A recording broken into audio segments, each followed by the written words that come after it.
أعوذ بالله من الشيطان الرجيم. بسم الله الرحمن الرحيم.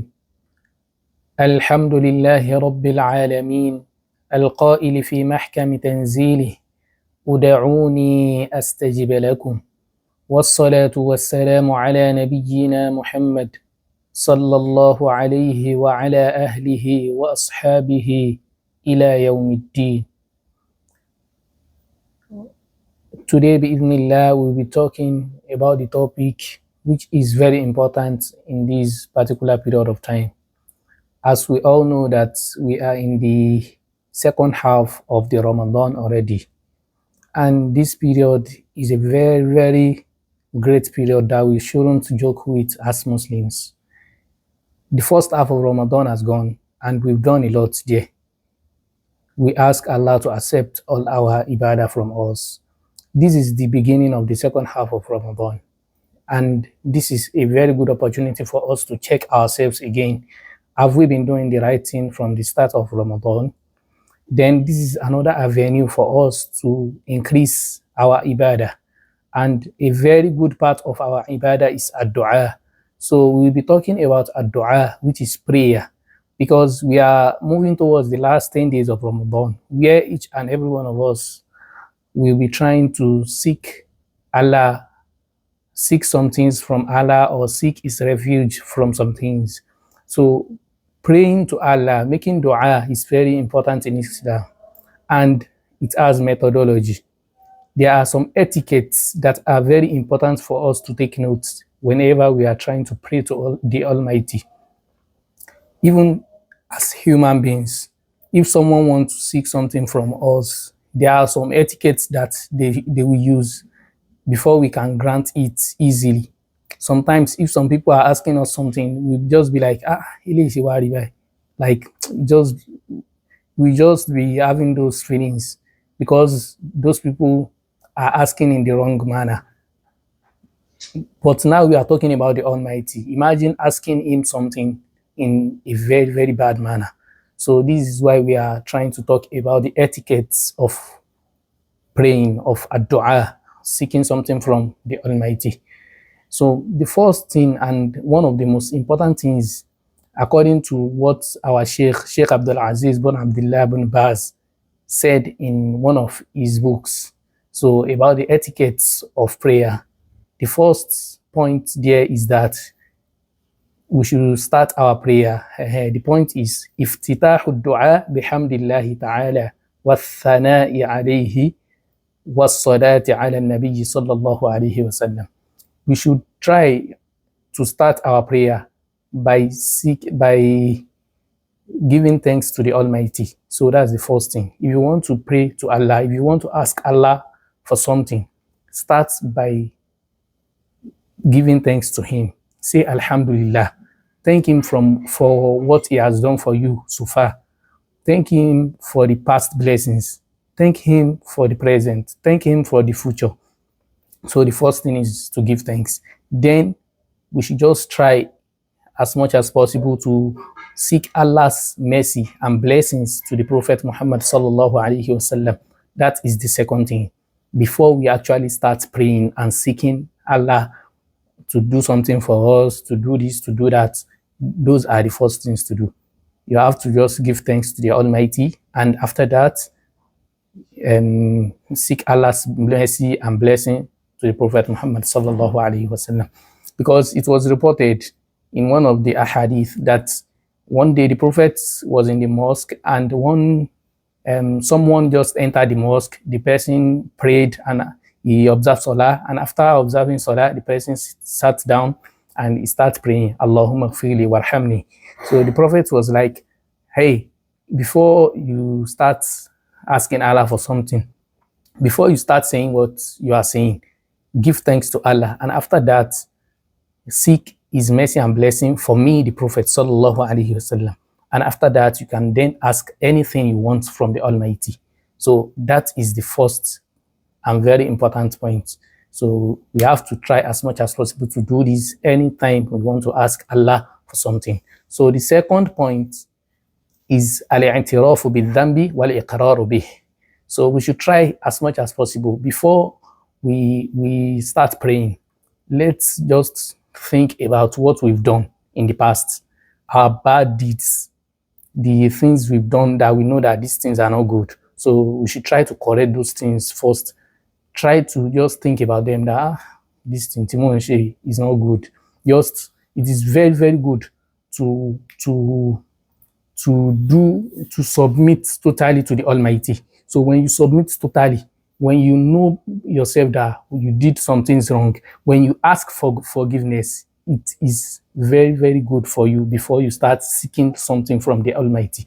Because if we know that this person, he give thanks to me, he prayed for the prophet, and then he's now feeling irritated with what he has done in the past. That means you actually you want Allah to do something for you. You are actually ready for that. So that is the second point, because it was reported that our Prophet Yunus alayhi salam, he said, Inni kuntu min al-zalimin, when he was praying to the Almighty. So he's trying to say he's trying to say some things about himself that he think is not good. So it is very, very good that we do that too. Then the third point is al-ilhahu fi du'a wal azmu fil mas'ala. So anytime we are trying to ask Allah for something, let's try as much as possible to make our decision before asking. Not that you have it in mind that God, if you can do this or this. No, no, no, no, no. Ask directly. Have your decision first. We are not talking about istikhara now. We are talking about the fact that you are asking for something. If you are asking for something, be very straight and direct, and have the mind that I actually want this, and have it in mind that Allah can do it. Imagine you asking that, God, please let me pass in this exam. You are now saying, God, please, if you like, let me pass. If you like, don't let me pass. Like, that's weird. Just ask directly. You know you want to pass and you are working towards passing. Just ask Allah directly that, Allah, please pass me in this exam. So have the faith and believe in Him that He can actually do it, and be determined that you actually want it. So I think that's very essential too. So that's one of the points in praying. A lot of people make mistakes here. They be like, it's not good. Like, pray directly and ask Him to do it for you. And I'm very sure, bi'idhnillah, with the mindset too, He is the Almighty. He is capable of doing anything He wants to do. So another point, another etiquette of praying, which is the fourth one we are mentioning now, is al-wudu. واستقبال القبلة ورفع الأيدي حال الدعاء. So this one is that when we want to pray to the Almighty, you actually know that now I want to pray. I want to ask Allah for something. So it is very good to perform ablution, perform wudu. After performing ablution, you know the Qibla, so you can face the Qibla. And after facing the Qibla, it is very good to raise your hands. Let Allah know that you are actually ready and you are asking Him for this. So it is very good to do that. Perform ablution. I think that's not too much. Perform ablution, face the Qibla, and raise your hands. Ask Him, He is your Lord. He is your Creator. Yes, let Him know you are actually asking. So that's one of the etiquettes of prayer too. Another point here is khafdu sawt wal israru bid-du'a. So anytime we are trying to pray, please, let's lower our voices. It is very important. Yes, lower your voice while praying, wal israr. So, and it is not necessary. Let's make our prayer secrets. It's very, very good. So it is not that you just go to the front or you sit where everyone is hearing, you start shouting and you start saying it that everyone is knowing that this is actually what this person is asking from the Almighty. It is not good, you know. So it is very, very good anytime we want to pray to lower our voices and make our prayers secret. So don't let others know that you are spiritually asking for this particular thing from the Almighty. Is your Lord. You are not asking the other person. So, and our God is someone that if we did not even say it out, He knows, despite the fact that we are not saying it out. But now you are actually saying it and you are asking him. So you don't need to shout. Just say it.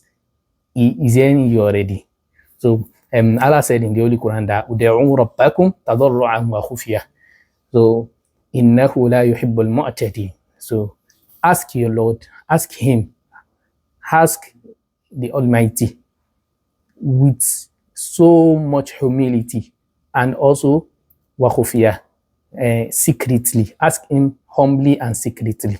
So you don't like those who used to shout or those who are very, very proud. So the Almighty did not like those kind of behavior. So I think that's one of the very important etiquettes of prayer. And the number 6 is Adam mutakallufis saja. So another important thing, according to what the Sheikh mentioned in the book, is that we should avoid we should avoid rhyme. Yes, as saja in Arabia is called rhyme. You know those rhyme. If you are talking and those words are following each other, the end of this particular sentence is the same as the end of the next sentence, is the same as this. It is not good while praying. You know, sometimes it is not that you're actually doing it intentionally. You are doing it out of the fact that you are just speaking. That one is very normal. It is normal for me to be talking sometimes and I will be talking with rhyme without even having it in intention that I actually want to do this. It is very good. Yes, that's very okay. But intentionally saying, okay, you want to pray, you are now trying to use rhyme, like you are trying to do it intentionally, even without checking the meaning again. That one is weird. You know, it is very essential for you to know the meaning of what you are asking, for you to check the meaning of what you are actually saying. Use the best words. Don't follow rhyme. So some people are actually very good and eloquent in languages to the extent that they can start speaking with rhyme without even having it in their intention. Yes, that one is very good and it's one of the gifts from the Almighty. But some people, they will be thinking about rhyme. They will not even follow the meaning. Their mind is not with their Lord again. Their mind is already in what they are speaking, the language. The language is just like it is wasila to where we are going, not the Goya. What you are saying out is just a stepping stone to what you want from the Almighty, not that it is actually what you want. So it is very obvious in what the Prophet Sallallahu Alaihi Wasallam, when he used to pray sometimes too, he do pray and he will be praying with rhyme. So it is normal sometimes because he's actually speaking and the rhyme is coming itself, not that he's actually chasing the rhyme. So I think that's another important point. Now, another very important point, which is one of the etiquettes of prayer, is تحري الأوقات المستحبة واغتنام الأحوال الشريفة. So one of the important things is that we should try as much as possible to chase the times that are al-awqat sharifa, that are very precious. They are precious times for prayer. Yes, let's work towards the times. And there are some places that are places where it is very, very good for us to pray there. So I think that's one of the important things too. So one of the period is after Adhan, between Adhan and Iqamah. So it is very important. The Arafah day, yes, the day of Arafah, Yawmul Jum'ah, and then the Thuluthul Awakhir, yes, Filayl, the last 1/3 of the night. So those things, those periods are very, very important periods, and our prayer in those periods are acceptable easily, more than our prayer in other periods. So there are lots of periods like that that the Prophet has mentioned for us, sallallahu alaihi wasallam. So let's try as much as possible to pray in those periods. Don't miss those periods. Yes, sujood is there. Some places too are there where you have to just pray, ask him. So don't pray with those times. You know, sometimes you can even have the opportunity to have more than like one period at a time. Imagine being inside Ramadan. Ramadan, a precious month, and you are on the day is Friday. So there are two things like that: Ramadan, Friday, and after Asri on Friday. See, two things, Ramadan, Friday. And imagine you are a traveler. So another thing that make prayers answered easily, traveling. So like those things, you can have more than one opportunity at a time. So just use them wisely and use them very well. It is very important too. So another thing is تجنب الدعاء على النفس والأهل والمال. Yes, it is very serious because it is not even meant to be said to us.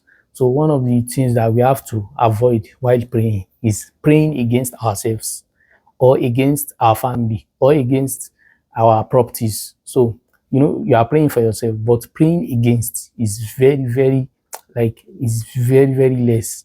And we should try to avoid it. Please, praying against yourself, sometimes you might just be like, it is just like cursing yourself. Yes, sometimes you might think it is just joke or you are just playing with him or this or that, but it is more than joke. It might be the period the Almighty want to accept something from you. Imagine you cursing yourself, you wasting your entire life because you are saying something. Imagine you causing your children. Imagine you causing your generation. Imagine you causing your properties. So please, let's take note of these things. They are very, very important. Don't speak against yourself. Don't cause yourself. It might be the period the Almighty just want to accept something from you. Say positive things towards yourself. So I think that is very, very important too. So one of the most important things again is, apart from the one we've said before, I think that's the last point. Yes, tajannubu dua ala nafs. So don't pray against yourself and things like that. These etiquettes that we've mentioned, they are very, very important. Please, let's take note of them. I know it is what you know before. This is just like a remembrance. Please, let's take note of them and take them much more seriously now that we've been reminded. Please, may the Almighty accept all our prayers. اللهم تقبل منا إنك أنت السميع العليم وتب علينا إنك أنت التواب الرحيم. وصل اللهم وسلم على نبينا وحبيبنا محمد وعلى أهله وأصحابه وسلم تسليما كثيرا. This Ramadan, may it be just one of many Ramadan that we witness on the surface of the heart. Assalamu alaikum wa rahmatullahi wa barakatuh.